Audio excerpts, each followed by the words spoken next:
Bharuch Dudhdhara ડેરીનું election આવ્યું છે અને આગળ પણ અમે ડિરેક્ટર અહીં ગાડી અમારા ચેરમેન ઘનશ્યામભાઈ એમની સાથે અમે 5 વર્ષ એ કર્યા ફરી અને આ ડેરીની વિકાસની અંદર નર્મદા જિલ્લો અને ભરૂચ જિલ્લાની અંદર ઘણો વિકાસ થયો અને દૂધ ઉત્પાદકોને સારામાં સારા ભાવ અપાવ્યો, એમની આર્થિક સ્થિતિ સારી અને જે અમારું દૂધ ડેરીનું જે પ્રાંગણ છે, જે અમારું આજે ઓફિસો એટલી ફર્સ્ટ ક્લાસ બનાવી દીધી અને 30 એકર જે જગ્યા છે એ જગ્યા ભવિષ્યની અંદર આગળ અમને જ્યારે ખબર પડી કે એ જગ્યાઓ વેચી અને એની હરાજી કરી દેવામાં આવે, પણ જ્યારથી ઘનશ્યામભાઈને અમારી જ્યારે પેનલ બેઠી તો અમે એને વેચવા નહીં દીધી અને એનો અમે જબરજસ્ત ડેવલપ કર્યો છે અને આવનારા સમયની અંદર દૂધ ઉત્પાદક તરીકે અમે પણ અત્યારે ફોર્મ ભર્યું છે એટલે અમે અમારી પેનલનું નામ આપ્યું છે દૂધ ઉત્પાદક સહકાર પેનલ.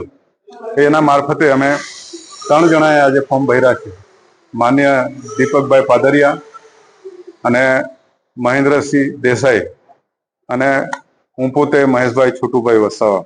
અમે ફોર્મ અત્યારે ભર્યા છે અને 30 તારીખ છેલ્લી છે, પણ આવનારા સમયની અંદર અમે દૂધ ઉત્પાદકોને સહેજ બી નુકસાન નહીં થાય એ અમારો મકસદ હશે.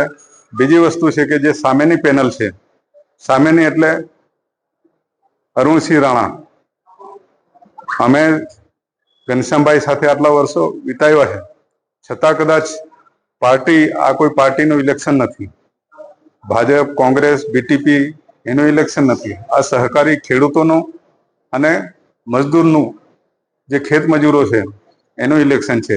એક એક ભારો લાવીને જે લોકો દૂધ ભરે છે એના જીવન માટેનું આ સહકારી માળખું છે. એની અંદર ખોટી રીતે આ પાર્ટીઓએ જે મેન્ડેટ આપવાનું જે કામ કર્યું છે એ બિલકુલ ખોટું છે. અમે બધા ભારતના નાગરિક છે, દૂધ બંધાનો પણ નાગરિક છે અને દૂધ ઉત્પાદક કરનાર પણ નાગરિક છે ભારતનો, એટલે અમે એમનો વિકાસ કરવા માટે અમે માંગીએ છીએ. અને જે સામે જે અરુણસિંહ રાણાની વાત કરી કે એમણે આટલી મોટી સહકારી કોઓપરેટિવ બેંક લઈને બેઠા છે આટલા વર્ષોથી, કોઈ ગરીબને એમણે લોન આપી નથી, ગરીબના નામે બીજા મોટા લોકોને લોન આપી અને એમને માલદાર કરે છે. બીજી વસ્તુ કે આગળ પણ કૌભાંડ થયેલું હતું, આપ તમે જોઈ લો કે સોનાની જગ્યાએ બગસરાનું મૂકી અને સોનાનું એ કરીને લોન આપે. આવા લોકોને અમારે અહીં ચૂંટીને લેવા. આવનારા સમયમાં એવા લોકો આવે તો આ ડેરીનું કચ્ચર ઘાણ કાઢ નાખે, હજારો દૂધ ઉત્પાદકો બેકાર થઈ જાય, એટલે એવા લોકોને કોઈ ચૂંટીને નહીં લાવવાનું. બાકીના એમના સાથીદાર છે, ખાલી પ્રકાશ દેસાઈ, મારે કોઈ દેસાઈનો વિરોધ નથી પણ પ્રકાશનો વિરોધ છે, પણ સાથે દેસાઈ લાગે છે એટલે મારે બીજી દેસાઈ પ્રજાને ખોટું નહીં લાગવું જોઈએ. કેમ કે એવા લોકો ખોટી રીતે દાદાગીરી કરીને આ તાલુકાની અંદર દાખલા તરીકે આદિવાસી સમાજને પણ એને મારવામાં કઈ બાકી નથી રહી.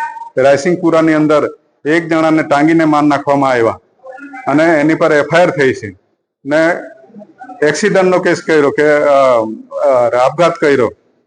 એવી જ રીતે એક બેનને પણ એક પોલીસ વાળા હતો એની બેનને પણ એમને થાપડા મારી અને જયારે એમની પર ફરિયાદ કરી ત્યારે એ પોલીસ વાળો ઉમલ્લા હતો, એને ઉચકીને આ લોકોએ જંબુસર બાજુ ફેંકી દીધો. અનેક ઘટનાઓ છે, એમણે તો બાકી ઉજળિયાતોને બી છોડ્યા નથી. હમણાં ઉમલ્લા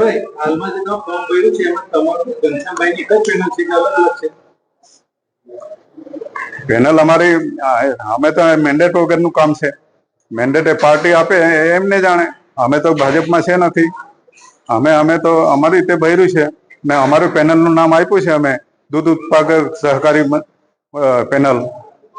એનો મતલબ એ કહેવાય કે તમે સ્વતંત્ર રીતે ઉમેદવારી. હા બિલકુલ. આવનારા દિવસમાં અગર કોઈ તમારે દબાણ આવે તો ઇલેક્શન કોનું દબાણ આવે? કોઈ પણ પાર્ટી રાજકીય. અમારો કોઈ ઉપર આકાશ નથી તો દબાણ કઈ થવાનું અમારી પર. અગાઉ તમે ડેરીમાં હતા પછી તમે રાજીનામું આપી દીધું. એ તો અમુક વસ્તુ અમે આમનો વિરોધ કરેલો પ્રકાશભાઈ દેસાઈનો, બરાબર છે.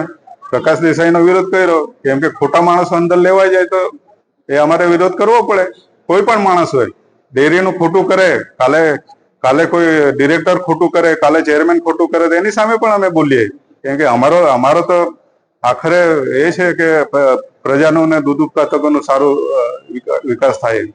આ વખતે કોઈ ખોટું થશે તમે લડત આપશો કે પાછું રાજીનામું આપશો? ના હવે ક્યાંથી રાજીનામું આપે, લડત આપીશું. આ તો વચ્ચે ઘાલવાનું કામ કર્યું છે ને. હા.